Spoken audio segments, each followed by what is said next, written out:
From Studio E at Einstein Healthcare Network in Philadelphia, this is Health and Wellness. Hi everyone, I'm Kearney Warren with my co-host Dr. David Jaspan, Chairman of the Department of Obstetrics and Gynecology at Einstein Healthcare Network, and this is the Women's Health Show. Today's topic is gynecological cancers.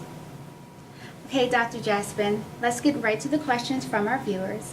What are some of the major gynecological cancers that women should pay attention to?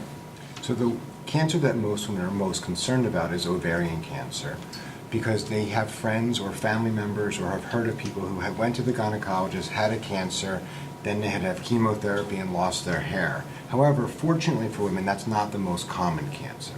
The most common cancer in women in the United States is actually cancer of the uterus, or called endometrial cancer.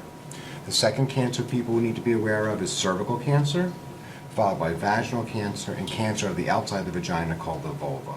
That's what gynecologists typically focus on, are all those types of cancer in women.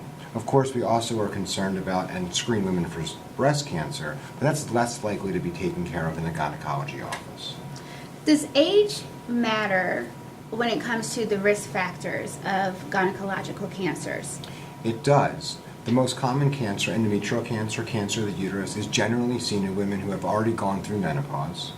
But cancers of the uterus can be seen in women of all ages. Cancers of the uterus can be seen in women of all ages, cancer of the ovary, cervix, vulva, and vagina. So age is a discriminating factor, but really when we're examining a woman, we're looking for multiple risk factors and other causes. How are these major cancers typically diagnosed? All cancers of the female genital tract, the ovary, the uterus, the cervix, the vulva, the vagina, are diagnosed through biopsy. That doesn't at all mean if you have a biopsy that we're thinking you're having a cancer, but the question being how we make that diagnosis, the diagnosis is made with a biopsy. No doctor can say, oh, you have cancer, without sending some specimen to the pathologist for confirmation. Now, we will be devoting separate segments to each one of these cancers at a later time. However, how can a woman assure herself to advocate for any concerns that she may have pertaining to her body? You know, it's a great question. I think patients should be their biggest advocate. If you feel that something's wrong, make sure your doctor addresses that. And if you go to a doctor's appointment, even if it's a long-standing doctor, you really like this doctor, if you don't feel that they adequately addressed your concern, ask for a second opinion.